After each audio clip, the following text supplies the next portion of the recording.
All right, you may be seated. As you can tell, I was fine all week long. Everyone else in my house was sick, and I'm like, I'm fine, I got nothing. And so it just kicked in with me this morning. But anyways, well, welcome. I was so looking forward to giving a sermon. We kind of had VBS Sunday, and we had the happy music and the creation stuff. And what does the lectionary give me? Look out, there's terror all around.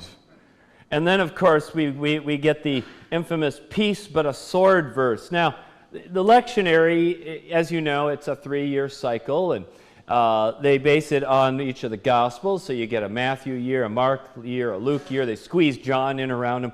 This year we're on Matthew. And Matthew is very concerned about law and obedience. He can be a little bit harsh, not always as inspirational, maybe, as some others. And so, yes, we end up today with, "Do not think I have come to bring peace. I have come not to bring peace, but a sword." I'm like, thanks, Jesus. I mean, I know what he's getting at, but the human propensity towards violence is such that I wish he really would have used softer language. Because for centuries, people have taken this verse and pulled it out and held it up as a permission slip for all sorts of things, war and rebellions and you name it. And, you end up hearing, medieval princes going, "Well, yes, I know I'm massacring the revolting peasants. I know they're poor and hungry, but yes, I'm going to hack them down with the sword because Jesus said he came to bring a sword." And I'm like, I don't think that's what he meant. So I have to address this. I don't feel like this is a verse we can just read and I can leave it there and we'll just move on. And of course, is this really what Jesus taught? Well, you have some other verses that pretty clearly contradict this one, right? You've got love your enemies and pray for those who persecute you. You've got turn the other cheek. You've got love one another as I have loved you. And then there's the obvious one, right, where Jesus is being arrested and Peter goes and takes a sword and he takes out and he hacks off the ear of the high priest's slave. And Jesus says, "Peter, put away your sword. For all who live by the sword will die by the sword." And of course, when Jesus was arrested, he didn't use a sword. Never once. He never laid a hand on anyone. So, what is it, Jesus? Sword or no sword? Sword or peace? Well, let's look at the rest of what Jesus says in the verse for today. Because right after he says he's bringing a sword, he says this: "I've come to set a man against his father, and a daughter against her mother, and a daughter-in-law against her mother-in-law." I'm like, do you really need Jesus to do that? And one's foes will be members of one's own household. Whoever loves father or mother more than me is not worthy of me. So what kind of sword is this? I mean, really, when you read this, it sounds a lot more like a family fight than a war. This isn't putting down a rebellion or executing a criminal. This is Jesus causing division in families. And Jesus is blunt. Throughout all the Gospels, he's pretty blunt. You need to follow me above your family. You need to be loyal to me and to the Lord above the family and their expectations and the traditions and the customs. You need to follow me first. And even today, you think about this. When a kid comes home from school and, say they've been off to college and they come home and they're like, "Mom, I just don't believe in that organized religion stuff anymore. I'm going to go and do whatever." And the next thing you know, what's going to happen? Well, some of us will be understanding and some parents will be, "You're out the door," right? Disown. Get out of here. Shun. But in America, that's probably as harsh as it will get. You'll get disowned or disinherited. But in Jesus' day, and really in a lot of the world, it could get a lot worse than that. Your family, they were your social support. They were your retirement plan. They were your business network. People didn't do business between individuals. They did business between families, right? "Oh, I knew your dad. I'll buy grain from you." Oh, yeah, I went to school with your uncle. I'll buy the threshing machine from you. I mean, we know that never happens in our town. Of course, we're not like that at all. But your family was your business network. So now you've got no support, no money, nobody around you. And the culture had this very, very high value on respecting elders and family and tradition. And if for any reason you didn't follow that, you were a traitor. Not just to family, but to all of society. And in Roman law, they even took it one step farther. In Roman law, the father, who is the head of the household, could literally beat and kill anyone under his authority. That's where we get the word patriarchy, pater, the rule of the father. And so if you came home in Roman times and said, Dad, I just don't really believe in Zeus. I'm going to follow Jesus. He could literally just take out the sword and hack you up, and that everyone would be like, well, he deserved it. This was seen as the stability of all of society. It was the greatest dishonor to disobey your family. And so this was a huge deal. And along comes Jesus, and he walks right into all of this, and he says, no, I need my disciples to follow me, to answer to me, to do what I say. Not even if it contradicts what your family wants. Because he knows that none of the families are going to support him taking their people away from them. You know?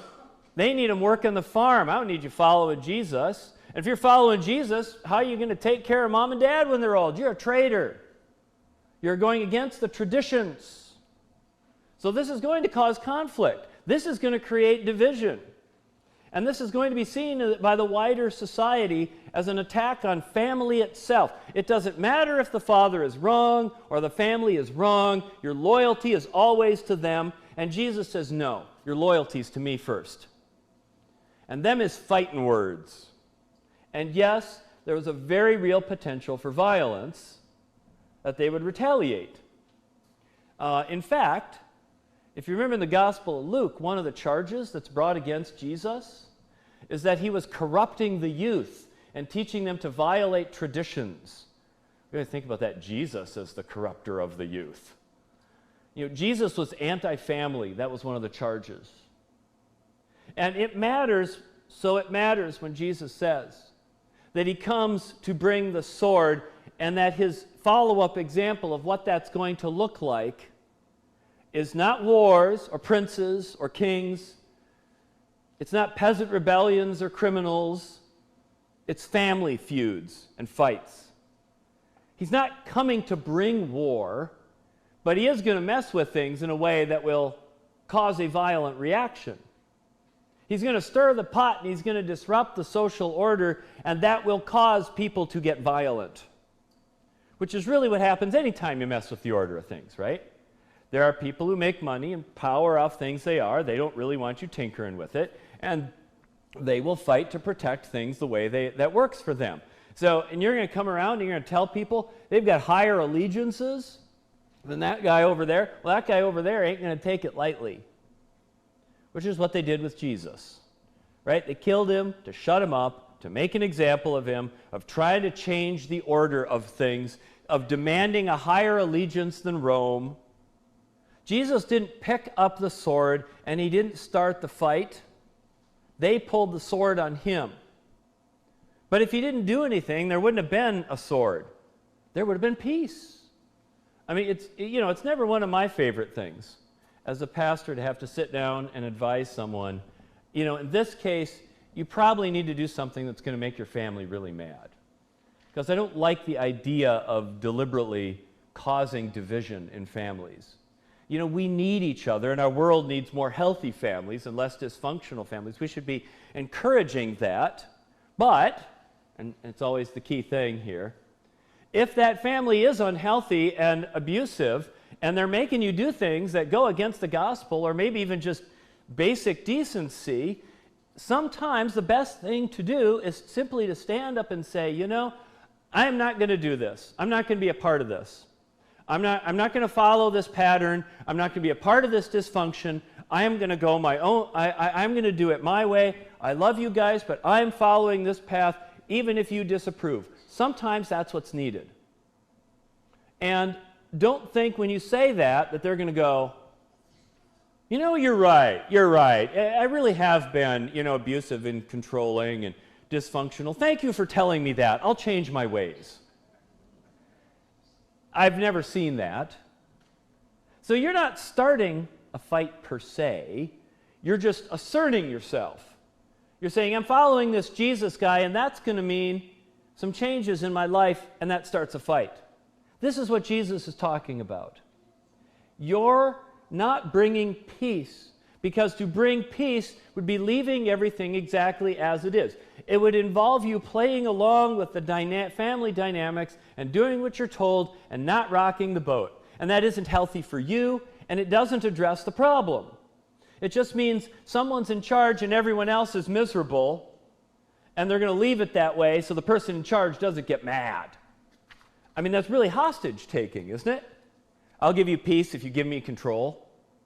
That's not real peace, though. I mean, nobody who ever tried to stand up to anything has ever kept the peace. Every act of stepping out, every act of asserting your individuality or your boundaries has been met with resistance. The whole bit about you bringing the sword, the accusation, you're bringing the sword, you're causing the fight, you're ruining the family, is really a way of making you into the bad guy. It's trying to establish control. Our goal as Christians, of course, is always to have peace. That's always the goal. That's what we want. That's what we strive for. It's what we believe in. But you can have a lasting peace, or you can have peace in our time. And we saw how that worked out, didn't it? Well, they don't want another war, so let's let Hitler take Czechoslovakia. He'll stop there. Yeah, that didn't work. We got the sword anyways. Keeping the peace was buying off the bully. I don't want to follow a Jesus who values temporary and unjust and miserable peace over the conflict it will take to change it. I follow Jesus to change the world. And he did what he did to change the world, and I wouldn't want to be his follower. I wouldn't want to be a part of this movement if he didn't. So this is what he's saying. He's going to challenge things that's going to bring about change for people, and he's going to make people mad, commanding them to follow the Lord God above all these other loyalties. And he's commanding us to do the same. He's not coming to bring peace to the earth, but a sword. But you can see how different that is, right? Speaking up and a fight breaks out versus, some king killing troops of some other king so that he can have glory or something. They're not the same. Jesus is still loving. He's still nonviolent. He still wants us to be the same. He just knows what it's going to take to make a better world. Amen.